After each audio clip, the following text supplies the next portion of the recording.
ખોટું સર શું કામ કરવાનું?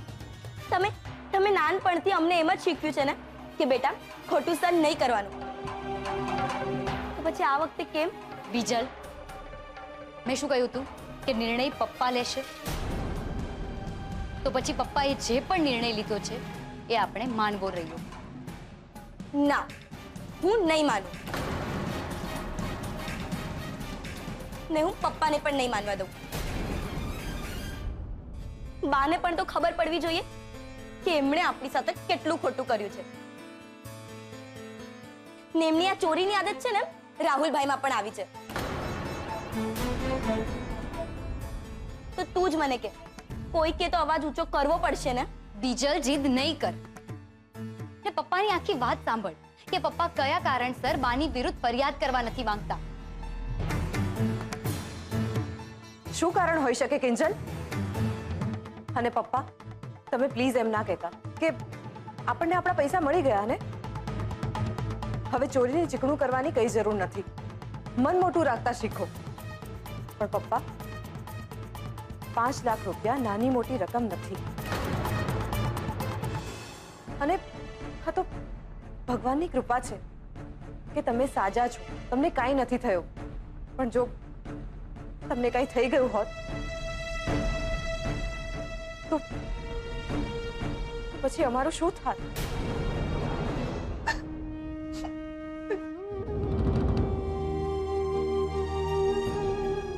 મમ્મી, મમ્મી શું થયું? તું કેમ રડે છે? હા, બધો મારો જ વાંક છે. બા એટલા માટે આ બધું કરી રહ્યા છે કારણ કે હું દીકરીઓની માં છું.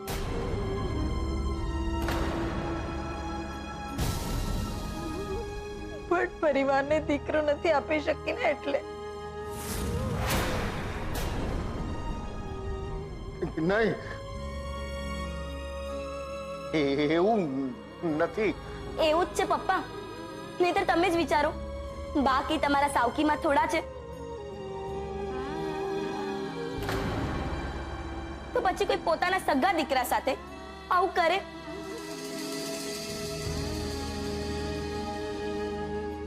મમ્મી જે કહી રહી છે ને પપ્પા, એ જ સાચું છે. સાચું નથી, કારણ હું જાણું છું.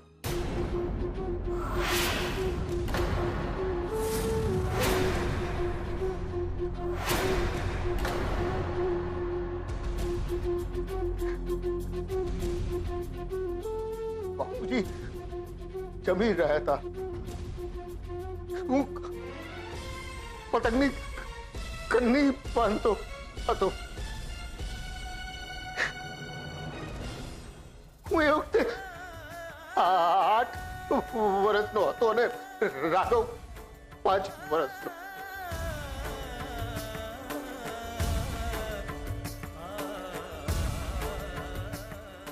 રાઘવ બાપુજીની બાજુમાં બેસીને તલના લાડુ ખાતો હતો.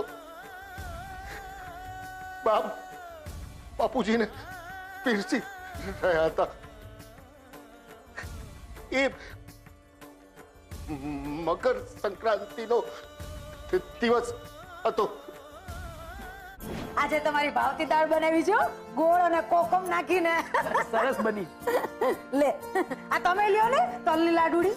અરે છોકરાઓ માટે. અરે એમ નહીં, આપીશ પૈસા. અને મેં તો દાળિયાની અને સિંગની ચીકી બનાવી છે, લાવું છું પછી. એ તમે બે તો હાથે રમતા હતા ને? મોહન્યો ક્યાં? મોહન, એ મોહન ક્યાં ગયો? બાપુજી, આ જુઓ કેવી મસ્ત કના બંધાઈ ગઈ છે. ચાલો ને પતંગ ચગાવવા. અરે બેટા, જો હું આ 2-4 કોળિયા ખાઈ લઉં ને એટલે ફટાફટ આપણે ઉપર જઈએ. અરે ફટાફટ છે ના. અને મોહન, તારા બાપુજીને શાંતિથી જમવા તો દે બેટા. તારું પેટ ભરાઈ ગયું એટલે બસ થોડી વાર બેસ શાંતિથી. આવે છે, લે ખા. ના, લાડુ ખાવા છે. બા, સંક્રાંતના લાડુ હજી આપો ને. બે તો આપ્યા, કેટલા ખાઈશ? આને ધરવ નથી અને આ બીજો ખાવા નથી દેતો. તમે જ કહો શું કરવું મારે? શાંતિ રાખવાની. કેમ રહો? બાપુજી સાચું કે છે ને? હા બાપુજી. બા બહુ ગુસ્સો કરે ને. હા હસે છે પાછો હસે છે. બાપુજી તમે વાતોમાં સમય નહીં બગાડો. હાલો જલ્દીથી હાથ ધોઈ લો. અરે શું હાથ ધોઈ લ્યો? જોતો હતી હજી તારા બાપુજીની થાળીમાં જમવાનું બાકી છે.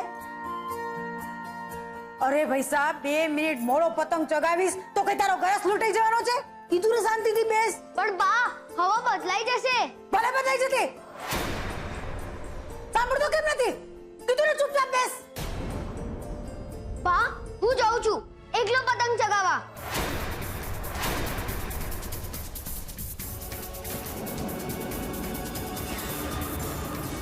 અરે મોહન, અરે મોહન મારી વાત સાંભળ બેટા. તમારે ન આવવું હોય તો નહીં આવતા, પણ હું જાઉં છું. આ છોકરો સમજતો નથી. અરે મોહન, यहाँ આખી દિવાલ તૂટી પડી છે અને આકાશી ચીકણી થઈ ગઈ છે. અરે મોહન, અરે મોહનિયા સંભાળ છે ભાઈ સાહેબ. તમે જલ્દી જાઓ હું આવી.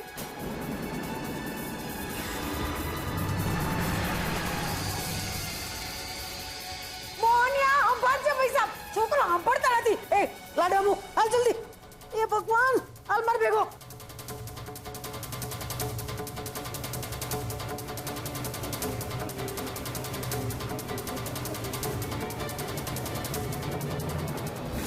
અરે અરે મોહન, અરે દીકરા, અરે મોહન, મોહન, અરે હાલ જલ્દી. અરે મોહન, મોહન બેટા, બેટા મારી વાત સાંભળ. મોહન, અરે અરે મોહનિયા, અરે તમે જાગતે નહીં. મોહનિયા ક્યાં ગયો તો? અરે મોહન. મોહન, દીકરા દીકરા દીકરા મારી વાત સાંભળ. બા તમે જાઓ. અરે મોહન, મારે પતંગ ચગાવી છે. અરે પણ જાઓ તમે. અરે મોહન ઉભો રે. મોહન, મોહન, મોહન મારી વાત સાંભળ. અરે મોહન, મોહન, મોહન.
બાની નજર માત્ર મને સમજાવી ગઈ કે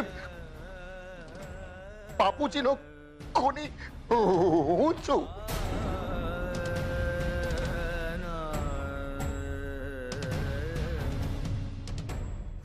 બસ એ દિવસથી બાએ મારી સાથે છેટું કરી નાખ્યું.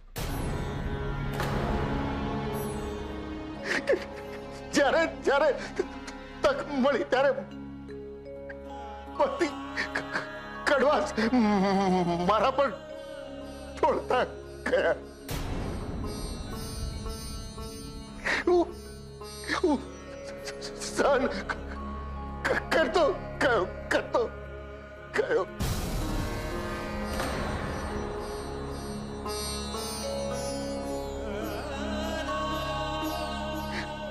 જોકે બાએ પોતાનું દુઃખ હળવું કરવા પ્રયત્ન કર્યા હતા, પણ શું પપ્પા, પણ શું? તમે જ વિચારો. તમે એ બધું કઈ જાણી જોઈને થોડું કર્યું હતું.